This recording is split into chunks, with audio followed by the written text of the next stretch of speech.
Relative velocity इन 1D पढ़ाएंगे आज, है ना।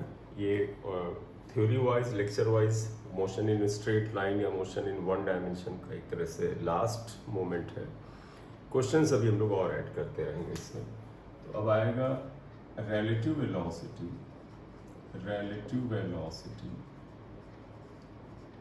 In one dimension. बेटा रिलेटिव वेलोसिटी 2D का मेन पार्ट है, ये 2D का मेन पार्ट है। जब 2D में आएगा तो ये अच्छा हो जाएगा चैप्टर, और थोड़ा सा मतलब होता है ना इनोवेटिव, चैलेंजिंग और इम्पॉर्टेंट। यहाँ पर ये छोटी क्लास में भी आपने पढ़ा। देखो रिलेटिव वेलोसिटी का मतलब अब मान लेते हैं एक कार A है, ये कार A है और एक कार B है, दोनों रोड पे जा रही हैं। वेलोसिटी ऑफ कार A जो है वो VA है और वेलोसिटी ऑफ कार B है। ध्यान रखना ये velocity of car A VA जो है ये विद रेस्पेक्ट टू ग्राउंड है। इसी को हम सुविधा के लिए VA लिख देंगे क्योंकि AG बार बार लिखना नहीं चाहते हैं। और ये आप इसे AVB लिख लेंगे। मैं यहाँ लिख देता हूँ, देखो AG is relative velocity of A with respect to ground के रेस्पेक्ट। G मतलब ग्राउंड हुआ और इसको ही हम VA लिखेंगे। VA का मतलब समझना, G इसमें छिपा हुआ है, मतलब G अंडरस्टूड है। यार आप बताओ, आप जब कार कोई चला रहे हो उसकी स्पीड 80 किलोमीटर पर आवर है तो जमीन के रेस्पेक्ट में ही तो है। तो मैं कहूँगा velocity of your car is 80 with respect to ground, तो अंडरस्टूड है, तो मतलब हुआ विद रेस्पेक्ट टू ग्राउंड, हम लिखेंगे ऐसे ही। इसी तरह VBG का मतलब हुआ relative velocity of car B with respect to ground. इसे भी आप BB लिख सकते हैं। फिर समझिएगा, यह velocity of B with respect to ground understood है तो हम ये लिखा करेंगे, कोई जरूरी नहीं। तो अगर आप देखो बेटा, ये दोनों कारें जा रही हैं, ये कार A है, कार B है, इसकी स्पीड VA है, इसकी स्पीड VB है, जा रही हैं। इसे देख कौन रहा है? एक person. This is a person. जैसे आप है मान लीजिए ऑन द रोड और ग्राउंड पर, जमीन पर या रोड पे खड़ा हुआ आदमी कहेगा भैया A कार की स्पीड जो है इतनी है, जिसको हमने VA बोला, और B कार की स्पीड कुछ है। आप डेटा लिखना चाहे तो लिख ले। मान ले, इसको समझने के लिए कर रहे हैं बेटा, 80 किलोमीटर पर आवर है, ये मान लेते हैं 40 किलोमीटर पर आवर। ये हमसे समझने के लिए तुम्हें बता रहे हैं, या ठीक। तो आप ध्यान रखिएगा, रिलेटिव कोई बड़ा भारी भरकम शब्द नहीं है। रिलेटिव का मतलब होता है जिसके नजरिए से देखा जाता है। जैसे ये जमीन पे, रोड पर या ग्राउंड पे खड़ा हुआ आदमी बता रहा है कि इसकी स्पीड VA है यानी 80 है। अगर आप कार की स्पीड, आपके कार की स्पीड 80 है तो सड़क पे खड़ा हुआ आदमी कहेगा इतनी। सड़क पे खड़ा हुआ आदमी B की स्पीड भी 40 बताएगा। लेकिन आप जानते हैं कि अगर कोई ड्राइवर कार B में बैठा है जो खुद 40 से चल रहा है, इसको इसकी स्पीड 80 नहीं नजर आएगी। 40 की स्पीड से चलने वाली कार के अनुसार इसकी स्पीड थोड़ी सी कम होगी। आप खुद रखिए, आप अगर 40 की स्पीड के स्कूटर चला रहे हैं, बगल में 80 से स्पीड वाला आदमी निकले, तो अगर कंपैरिजन करो तुम कहोगे कि उसकी स्पीड 80 नहीं है, हाँ हमसे ज्यादा है 40 से, तो यानी कि 40 से ज्यादा जो भी है वो निकालना है। तो अगर आप गौर से देखिएगा तो मैं रिलेटिव वेलोसिटी का मतलब होता है जिसके रेस्पेक्ट में निकाला जाता है, तो उसका नजरिया होता है, उसका ओपिनियन होता है, या वो प्लेटफॉर्म होता है। जैसे अगर आप B से देखते हैं तो तुम्हें उस घटना को यानी A की स्पीड को देखने का प्लेटफॉर्म क्या हो जाता है? कार B हो जाती है। लेकिन जब आप जमीन से देख रहे थे तो इसकी स्पीड 80 नजर आ रही थी, तब तुम्हारा इस कार की स्पीड को देखने का जो प्लेटफॉर्म था, जगह था, इसे फिजिक्स की लैंग्वेज में फ्रेम ऑफ रेफरेंस कहा जाने लगता है, वो कितना होता है? वो रुका हुआ था। तो जब जमीन से देख रहे थे तो एक स्पीड आपको ये दिख रही थी, लेकिन यहां से देख रहे हैं तो कुछ अलग दिखेगी, वही निकालना है। तो देखिएगा हम यहाँ क्या लिखते हैं, relative velocity of car A with respect to car B अगर लें। इसका लिखने का बेटा एक टिपिकल तरीका है, रिलेटिव वेलोसिटी ऑफ ए की वेलोसिटी निकालनी है बी के रेस्पेक्ट में, रेस्पेक्ट मतलब है बी के नजरिए से, बी वाली कार के अंदर से। तो इसके निकले का तरीका ये है वी ए बी, देखो जिसकी वेलोसिटी होती है वो पहले लिखते हैं, जिसके रेस्पेक्ट में होती है बाद में लिखते हैं, और इसका फार्मूला बड़ा सिंपल सा होता है V A minus B B. जब हम 1D में पढ़ते हैं तो एरो का कोई मतलब नहीं होता है, क्योंकि एरो वेक्टर को बताता है, वेक्टर का असली मीनिंग जो होता है वो 2D में आता है। तो 1D में कोई इतना मीनिंग नहीं है इसका, यहाँ पर 2D में इसका ज्यादा मीनिंग है, तो ये आएगा। लेकिन हम इसे ऐसे लिख तो सकते हैं, यानी कि अगर वेलोसिटी ऑफ ए बी की कार के अंदर से बी के रेस्पेक्ट में बताना है तो ए में से बी को हम घटाते हैं, राइट। एग्जाम्पल अगर आप ले, यहाँ पे देखो ए की स्पीड क्या है तो आप लिख सकते हैं, देखो वी ए बी इस एग्जाम्पल में लें तो आप कहोगे V A minus B B होता है। बताओ बेटा वी ए, आप सभी लोग ध्यान रखिएगा, अगर ये दाहिनी तरफ एरो है तो इसे हम प्लस लेंगे, यानी दोनों पॉजिटिव डायरेक्शन में जा रहे हैं। तो देखो वी ए क्या है प्लस 80, वी बी क्या है, अगर आप देखो ये माइनस रखो, वी बी क्या है प्लस 40, तो यानी कि 80 में से 40 घटेगा तो 40 किलोमीटर आए। तो मतलब ए की स्पीड जमीन से देखने पे तो 80 थी, लेकिन बी के अंदर से देखो तो इसकी स्पीड 40 आ रही है। तो ये आया रिलेटिव वेलोसिटी। डायरेक्शन बदलेगा तो हम चीजें अलग ले जाएंगे, वो हम आगे एग्जाम्पल में ले लेते हैं, राइट। तो velocity of A with respect to B ये लिखा जाता है, ये इसका एग्जाम्पल दिया। यहीं पर मैं सेकंड लिखना चाहता था, आप देखिएगा, अगर मैं कहूं कि तुम रिलेटिव वेलोसिटी ऑफ बी निकालो विद रेस्पेक्ट टू कार ए, तो इसे क्या, देखो अभी हमने ए का बी के नजरिए से निकाला, अब हम बी की स्पीड निकालना चाहते हैं, इस कार की स्पीड इसमें बैठे हुए आदमी के अनुसार। तो इस रूल के अनुसार क्या आएगा, V B A and that is V B minus V A, ये आ जाता है इक्वेशन 2। तो आप देखो जब velocity of B with respect to A होता है तो ये होता है, इसमें से इसे घटाया जाता है, ये स्पीड आ जाती है। जैसे एग्जाम्पल अगर यहाँ पर लें, एग्जाम्पल अगर आप लें तो आप लिखोगे वी बी ए, जो इस डायग्राम में उसके अनुसार बताओ क्या आएगा, वी बी माइनस वी ए।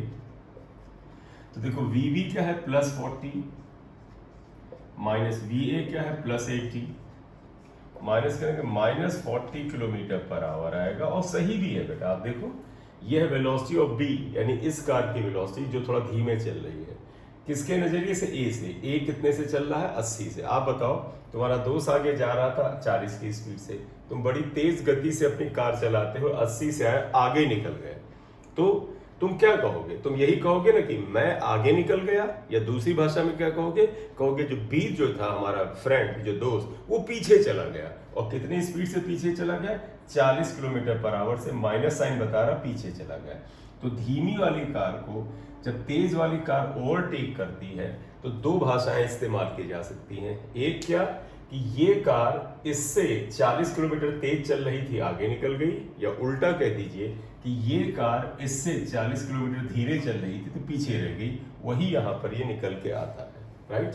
या तो हम इसे रिलेटिव वेलोसिटी कहते हैं। रिलेटिव वेलोसिटी में मेन चीज, एक चीज बताएं, एक शब्द यूज करेंगे। रिलेटिव वेलोसिटी में वास्तव में जानते क्या होता है कि जैसे velocity of A with respect to B किया जाता है, जिसके रेस्पेक्ट में बताया जाता है, असल में उसे रुका हुआ मान लेते हैं। जरा यहां देखिएगा इस जगह पे, relative velocity of B with respect to A, V B A equal to ये आया। जब इसको हमने न्यूमेरिकल पे लगाया, देखो क्या है, velocity of B with respect to A is V B minus B A, तो आंसर माइनस 40 आया। मतलब क्या हुआ, मेरे दोस्त की कार 40 से जा रही थी, मैं 80 से आगे की ओर चला, और जब मैं 80 से आगे निकला तो मैंने क्या बोला, मेरा दोस्त माइनस 40 से पीछे चला गया। तो असल में बताओ, तुमने अपने को रुका हुआ मान लिया, तुमने माना क्या मैं रुका हुआ था और मेरा दोस्त 40 से आगे नहीं जा रहा था, बल्कि माइनस 40 से पीछे जा रहा था। तो जिसके रेस्पेक्ट में, मोटे तौर पे समझना, जिसके रेस्पेक्ट में निकाला जाता है, जिसके प्लेटफॉर्म से घटना को देखा जाता है, उस प्लेटफॉर्म को रोका जाता है।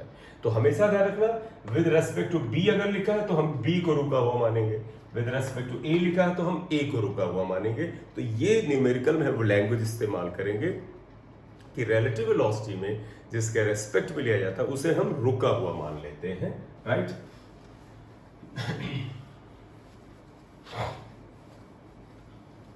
ठीक, ये आया।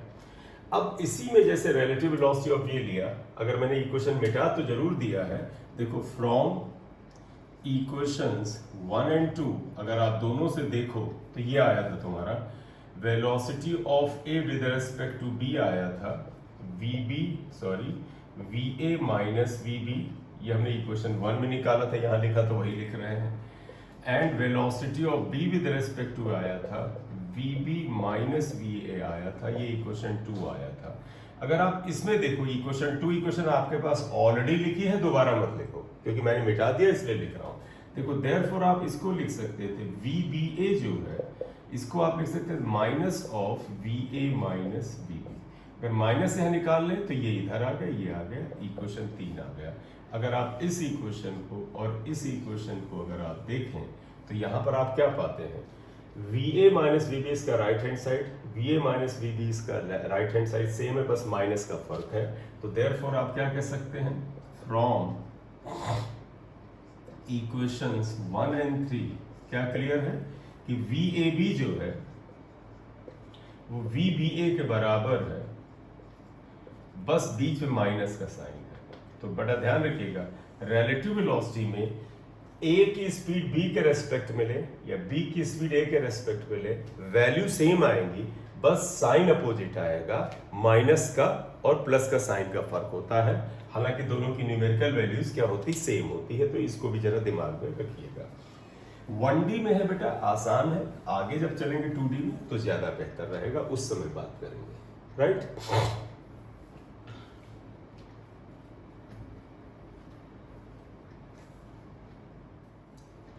तो यहाँ पर एक क्वेश्चन लेते हैं बेटा, देखिएगा रिलेटिव वेलोसिटी का एक क्वेश्चन है, बहुत ही सिंपल सा, छोटी क्लास में भी आपने हो सकता है 9-10 में भी लगाया हो।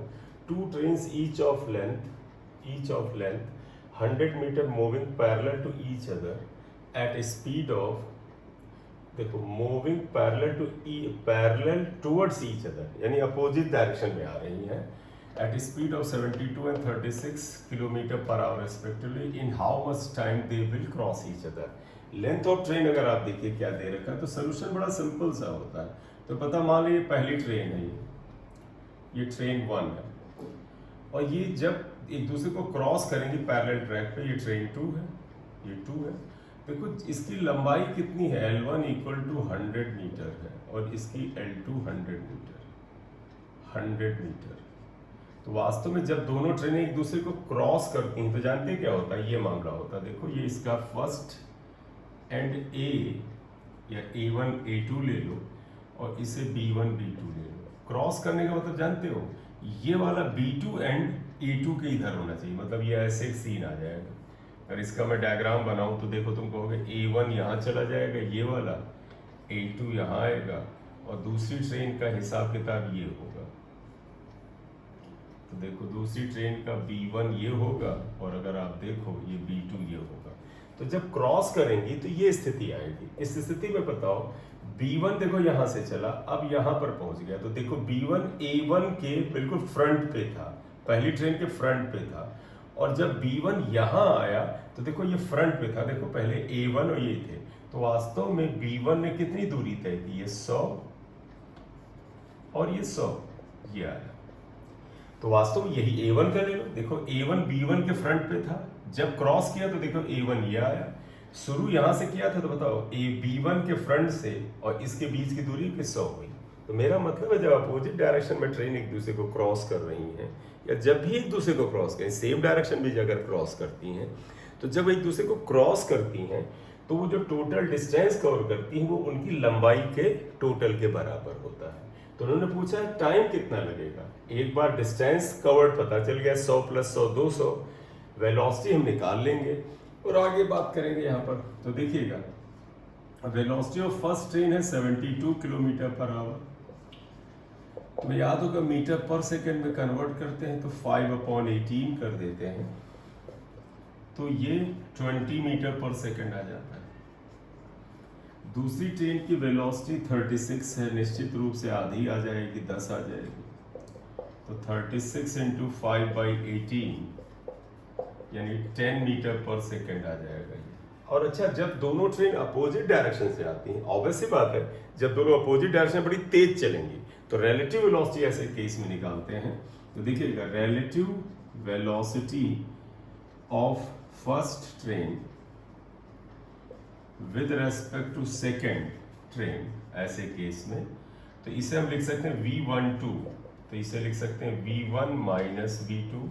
गौर से देखना, इसकी वेलोसिटी अगर v1 लिया है जो 20 है प्लस है, अगर दाहिनी तरफ है तो इसकी वेलोसिटी इधर है v2, ये बाईं तरफ है तो -10 है। तो अगर आप यहाँ रखें तो देखो v1 प्लस 20 अगर है माइनस v2 -10 है, तो वास्तव में इनकी रिलेटिव वेलोसिटी 30 मीटर पर सेकंड आएगी। तो जब भी कोई दो चलती हुई चीजें, तुम कहोगे सर रिलेटिव वेलोसिटी कब दें?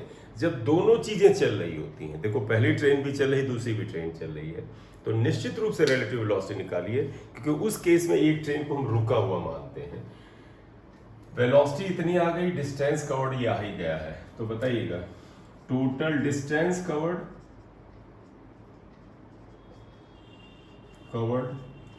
while crossing each other।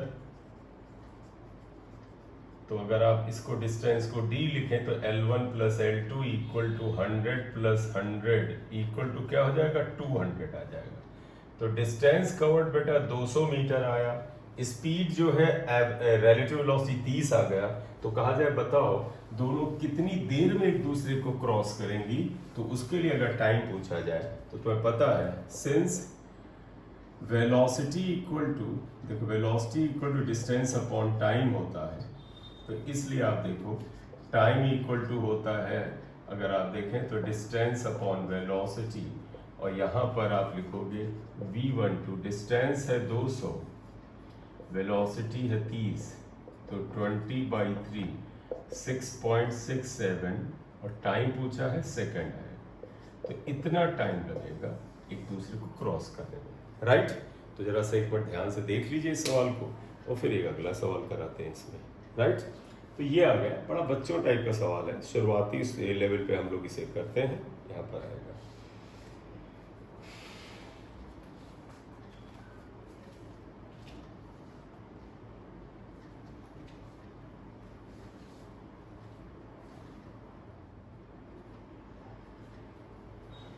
Next question लीजिएगा। यहाँ पर देखो, two cars A and B are moving the same direction with velocities 30 meter per second and 20 meter per second when car A is at a distance D behind the car B। तो अगर आप देखिएगा ये question यहाँ तक आता है, ये अगर हम इसमें सोल्यूशन निकालें, देखो कार A जो था वो B कार से कितनी दूरी पीछे था? D डिस्टेंस पीछे था। when car A is at a distance of D behind the car B, driver of A applies brake producing uniform retardation. इस कार के ड्राइवर ने एक ब्रेक लगा दी, ब्रेक लगाने से रिटार्डेशन मिला। रिटार्डेशन का मतलब ध्यान रखना, रिटार्डेशन का मतलब जब यहाँ बोला जाए तो -2 मीटर पर सेकेंड स्क्वायर, मतलब आपने ब्रेक लगाई, आपकी कार धीरे धीरे रुकती है। There will be no collision. देखो एक बी की स्पीड थोड़ी कम है, बी जा रहा 20 मीटर पर सेकेंड से, ये वेलोसिटी ऑफ बी है, ए जा रहा velocity of A 30 metre per second से। तो अगर ये बड़ा नजदीक आके ब्रेक लगाएगा, जैसे होता है ना आपके सामने थोड़ी दूर पे कार है, वो थोड़ी धीमी चला रही है, तुम पीछे तेज आ रहे थे, अगर तुमने थोड़ा लेट ब्रेक लगाया तो हो सकता है आगे जाके टकरा जाओ। तो वो यही कह रहे हैं कि ए ने ब्रेक लगाया जिससे इतना रिटार्डेशन मिला, तो कहते हैं there will be no collision. अगर ये ए चाहता है कि इससे टक्कर ना हो तो इनके बीच की दूरी एक निश्चित दूरी से ज्यादा, देखो ये कह रहे हैं less than this greater than this होना चाहिए। तो हम एक्चुअली ज्यादा मत सोचो, डी की वैल्यू निकालो, देखो किसको फॉलो कर रहा है यहाँ पर। तो यहाँ पर जब दो चीजें मूव करती, मैंने बताया था ना, जब दो चीजें, दो पार्टिकल चल रहे हो तो रिलेटिव वेलोसिटी निकाला करो। अब आप कहोगे इसमें हम रिलेटिव वेलोसिटी किसकी निकालें, ए की या बी की? हमेशा कोशिश करो आगे वाली कार को रोक दो, जो आगे भी है, और जिसको रोका जाता है उसको उसके रेस्पेक्ट में रिलेटिव वेलोसिटी निकाला जाता है। यानी आपको इसे रुका हुआ मानना पड़ेगा रिलेटिव वेलोसिटी के लिए, और जब इसे रुका हुआ मानोगे तो velocity of A with respect to B निकालोगे। तो यहां पर आप कहोगे लेट बी इज स्टॉप्ड, हम रिलेटिव का कंसेप्ट लगा रहे हैं इसलिए बी को लिया, लेट या suppose B is stopped, then relative velocity of A with respect to B। फिर से सुनिएगा, relative velocity के लिए आप एक कार को रुका हुआ मानते हैं। किसको रुका हुआ मानते हैं? जिसके रेस्पेक्ट में relative velocity निकाल रहे हैं। तो आपने क्या किया, then relative velocity of A with respect to B, इसे आप लिखोगे VAB इक्वल टू होता है VA माइनस BB। एरो लगाना चाहो लगाओ, ना लगाना चाहो, सीधी लाइन में एरो का कोई बड़ा रोल नहीं होता है। VA देखो बेटा 30 है, VB देखो ये भी दाहिने है प्लस और ये भी दाहिने है प्लस, तो 10 मीटर पर सेकेंड का एवरेज रिलेटिव वेलोसिटी आई। तो वेलोसिटी तो ये आ गई 10, यानी अब इस कार की वेलोसिटी इतनी है अगर हम B को रुका हुआ मान लें, ये आया।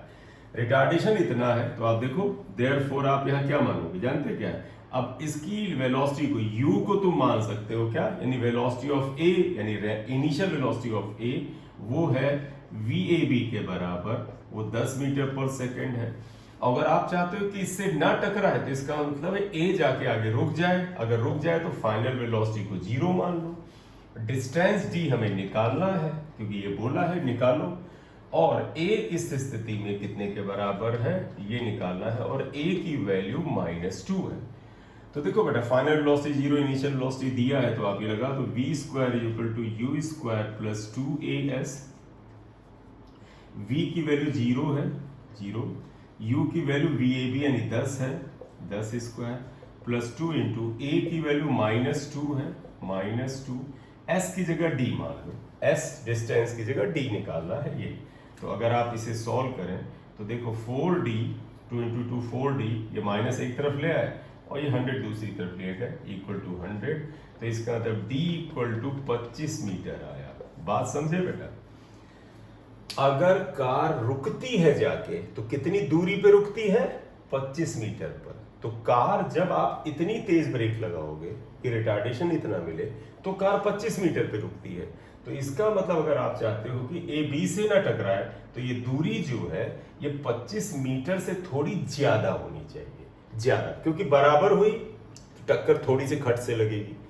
अगर ये दूरी 25 से कम हुई तो फिर तगड़ा कोलिजन होगा। अगर ये दूरी 25 मीटर से ज्यादा हुई तो टक्कर नहीं होगी। देयरफॉर आंसर क्या आ जाएगा? For no collision D should be greater than 25। C option सही होगा, D should be greater than 25 metre, ये आएगा। क्लियर? तो ये अगला सवाल हो गया, आप इसे नोट कर लो। एक और सवाल करते हैं, रिलेटिव पे हम 2-4 सवाल ले लेते हैं जिससे कि आपको प्रॉब्लम ना हो।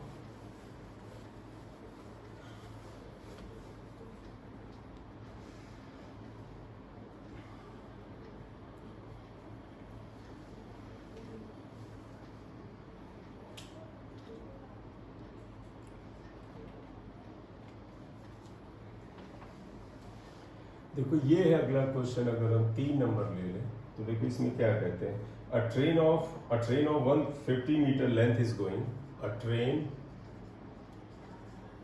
150 meter length is going towards north at a speed of towards north at a speed of 10 meter per second. A bird इतनी स्पीड से जा रही है, a bird flying at 5 meter per second, flying at 5 meter per second parallel to the track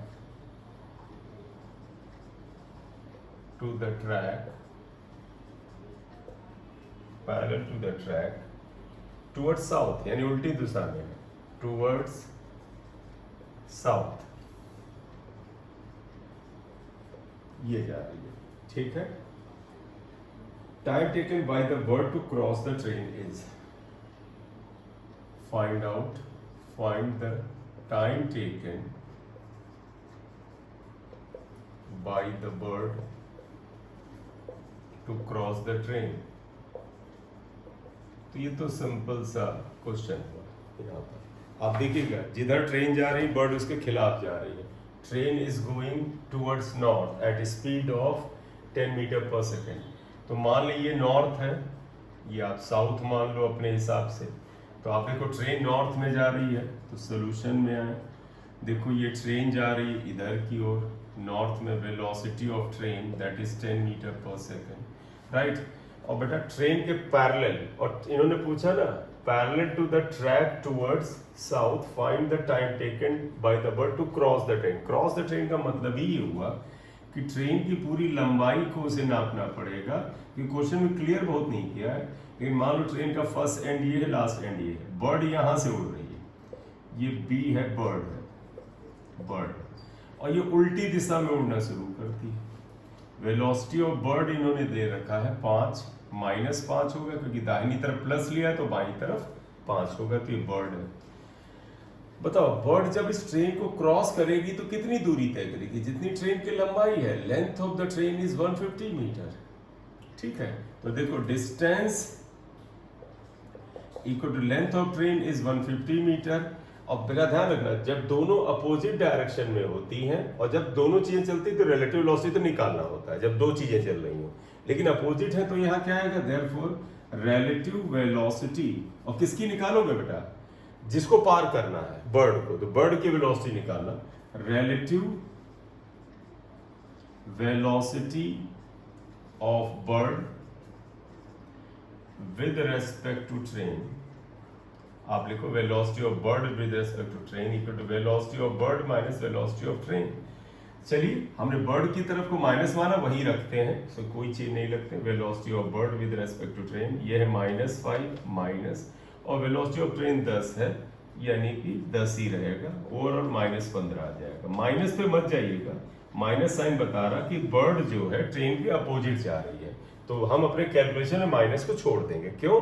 ये बता रहा कि velocity of bird with respect to train -15 है और अपोजिट टू ट्रेन है।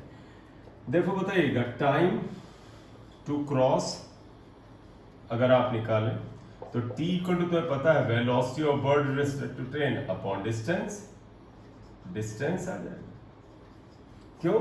वेलोसिटी गलत हो गया, टू क्रॉस द ट्रेन अगर t हमें बताना है तो तुम्हें पता velocity equal to distance upon time होता है, यह आता।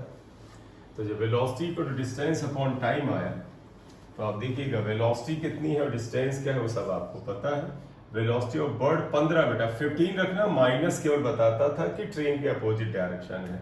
डिस्टेंस 150 है, टाइम हमें पता करना है t है, तो इसलिए t इक्वल टू 150 अपॉन 15 यानी कि 10 सेकेंड आ जाएगा। तो 10 सेकेंड बाद वो बर्ड उसको क्रॉस कर लेगी, तो ये आंसर आ गया 10 सेकेंड्स।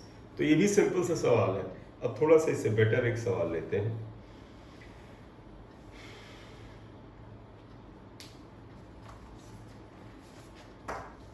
ठीक, ये आपने कर लिया, एक और क्वेश्चन लेते हैं।